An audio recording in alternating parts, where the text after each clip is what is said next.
प्रदोष व्रत को मंगलकारी एवं शिव की कृपा दिलाने वाला माना गया है। गुरु त्रयोदशी व्रत करने वाले को 100 गाय दान करने का फल प्राप्त होता है तथा सभी प्रकार के कष्ट और पापों का नाश होता है। इस व्रत की कथा श्रवण करने से कष्ट और पापों का नाश होता है।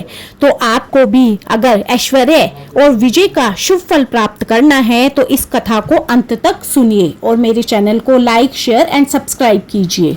इस व्रत के अनुसार एक बार इंद्र और वृतासुर की सेना में घनघोर युद्ध हुआ। देवताओं ने दैत्य सेना को पराजित कर नष्ट भ्रष्ट कर डाला।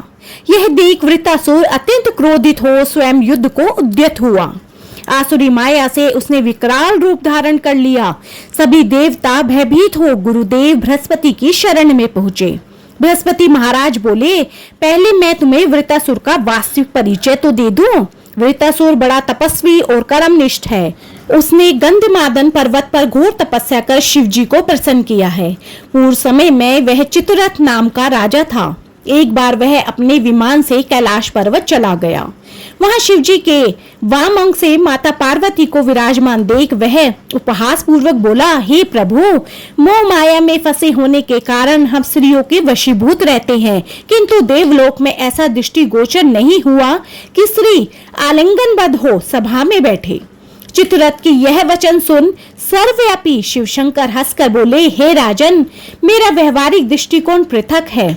मैंने मृत्युदाता कालकूट महाविष का पान किया है, फिर भी तुम साधारण जन की भांति मेरा उपहास उड़ाते हो। माता पार्वती क्रोधित हो चित्ररथ से संबोधित हुई, अरे दुष्ट, तूने सर्वव्यापी महेश्वर के साथ ही मेरा भी उपहास उड़ाया है, इसलिए मैं तुम्हें श्राप देती हूँ कि फिर तू ऐसे संतों के उपहास नहीं उड़ाएगा। अब तू दैत्य स्वरूप धारण कर विमान से नीचे गिर, मैं तुझे ये श्राप देती हूँ। जगदम्बा भवानी के अभिशाप से चित्ररथ राक्षस योनि को प्राप्त हुआ और त्वेष्टा नामक ऋषि के श्रेष्ठ तप से उत्पन्न हो वृतासुर बना। गुरुदेव बृहस्पति आगे बोले, वृतासुर बाल्यकाल से ही शिव भक्त रहा है, अतः हे इंद्र, तुम बृहस्पति प्रदोष व्रत कर शंकर भगवान को प्रसन्न करो। देवराज ने गुरुदेव की आज्ञा का पालन कर बृहस्पति प्रदोष व्रत किया।